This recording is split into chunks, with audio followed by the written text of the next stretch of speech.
Doctors don't compliment muscle, they chart it. Sit down fit at 65, and you'll think your body's making the case for you. It isn't. It's being measured, filed, weighed against numbers you'll never see on the printout. A man who broke the curve reads as data before he reads as a person. And there's one line in that file doctors clock before the muscle, something most men never hear said out loud. Tell me where you're watching from today. First time here? Stay, this channel's built for exactly you.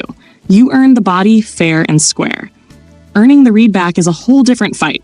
What doctors notice about a muscular man over 60 starts before you even sit down. Number 1, the rarity reveal. Here's what that file actually confirms. Almost nobody's sitting in that chair. In a poll of men in this community, 51 of 61 could name 2 or fewer men their own age still in real shape. 2. Out of every man they know, their whole circle, their gym, their church, their block. That's not a guess. That's the room most men over 60 are actually standing in. The gap isn't mysterious. It's arithmetic. Every year past 50 subtracts a little, muscle, recovery, the easy win of just showing up. Most men let each subtraction stack quietly, one skipped year at a time, until the math does the work. Gravity gets blamed for. The man who breaks that curve didn't get lucky. He just refused to let the subtraction run on autopilot. And that's exactly why the doctor's eyes catch on him first. Grip like that, posture like that, it doesn't fit the chart. It stands out the way a lit window stands out on a dark street. One house still up, still working, past the hour everyone else went dark. So the file gets a second look. Not because he asked for one, because rarity earns attention whether a man wants it or not. 2 men out of a whole circle.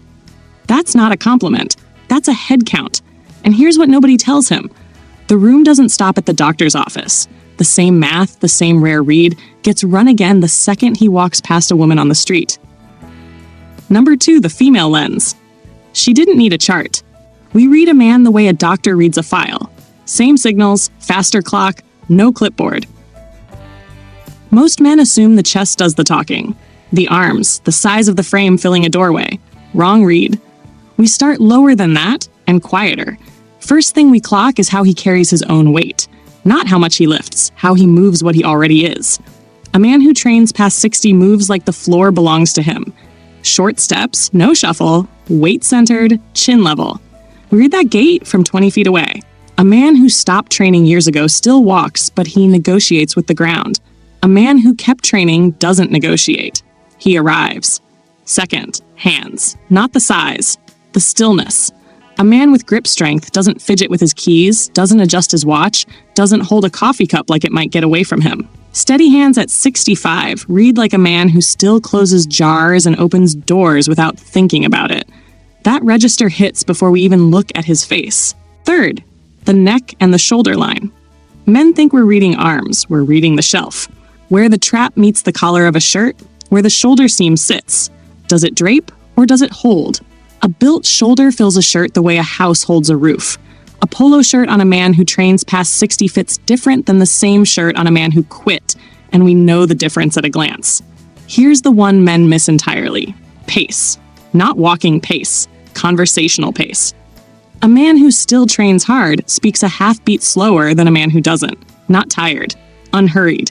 30 years of showing up to something difficult bought him that pause, and we hear it in 2 sentences flat. It reads like a man who doesn't need to rush because he's already done the hard part today. Now, every one of those signals lives or dies on something physical. Gait, grip, shoulder line, pace. None of it's abstract. All of it's built. Number 3, the age-specific blueprint. Everything we just named, the gait, the grip, the shoulder line, the pace, all of it runs on the same fuel. And the fuel isn't effort. It's recovery. A man over 60 who still trains hard has one advantage a younger lifter doesn't. He already knows what breaks.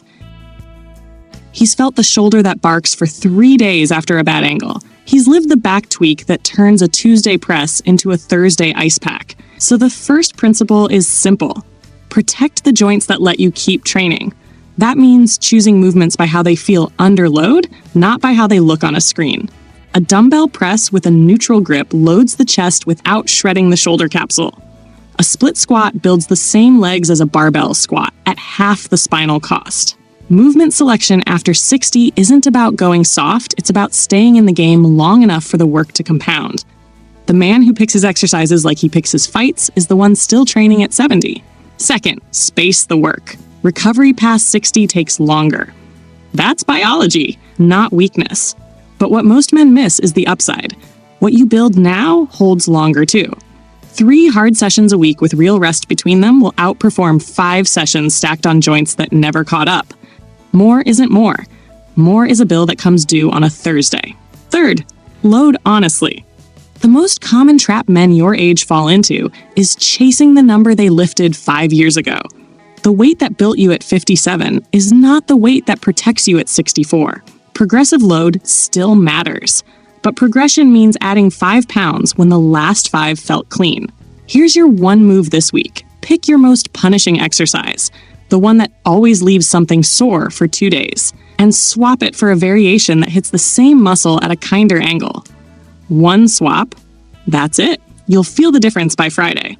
But none of that protects a man from the one thing doctors notice that has nothing to do with how he trains. Number 4, the uncomfortable truth. This is the part the hook promised you, the line in the file, the thing most men never hear said out loud. Doctors notice muscular men over 60. We've covered that. But there's a second read that happens right behind the first one, and it's not admiration. It's suspicion. A fit man sits down at 65, shirt tight across the chest, forearms full, skin a little too taut for his age. The doctor sees all of it. And the very first clinical question before blood work, before the conversation even starts, is whether that body is earned or purchased. That's the read. That suspicion doesn't come from nowhere. Testosterone replacement, growth hormone, peptides. The clinical world sees enough of it that a man who looks too good at 65 triggers a quiet audit. The doctor isn't judging, he's protecting his license. A man on undisclosed hormone therapy who gets prescribed the wrong medication is a liability. If you built that body clean, years of discipline, recovery, food, consistency, the chart doesn't know that. The chart sees an outlier, and outliers get questioned, not congratulated. The body you earned through decades of showing up reads the same on paper as the body a man bought in 18 months. That's the tax nobody warns you about. You did the work, and the file still puts a question mark next to your name.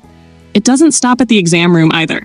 A man carrying visible muscle past 60 gets that second read from trainers, from other men at the gym, from his own friends. The assumption is always the same. Something else is doing the heavy lifting. The uncomfortable truth is that the body you built, honestly, is the one that gets audited the most. The reward for breaking the curve is being asked to prove you didn't cheat it. And that's exactly where most men get it wrong. Because the answer to that audit isn't in the blood work. It's in something the man already carries. Number 5, the identity shift. The audit doesn't end. That's the part nobody prepares you for. The doctor's chart, the second glance from a woman, the quiet suspicion from a man half your age, none of it stops because you proved it once. You'll prove it again next Tuesday, and the one after that. Because there are 2 men sitting in that exam room. One built the body and hopes the chart catches up. He's waiting for credit.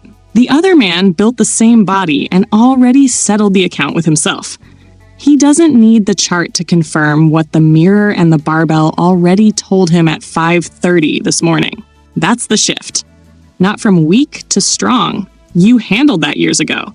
From proving to owning. From building a body that answers questions to building one that doesn't hear them anymore. A man who owns his discipline at 65 moves different than a man who's still defending it.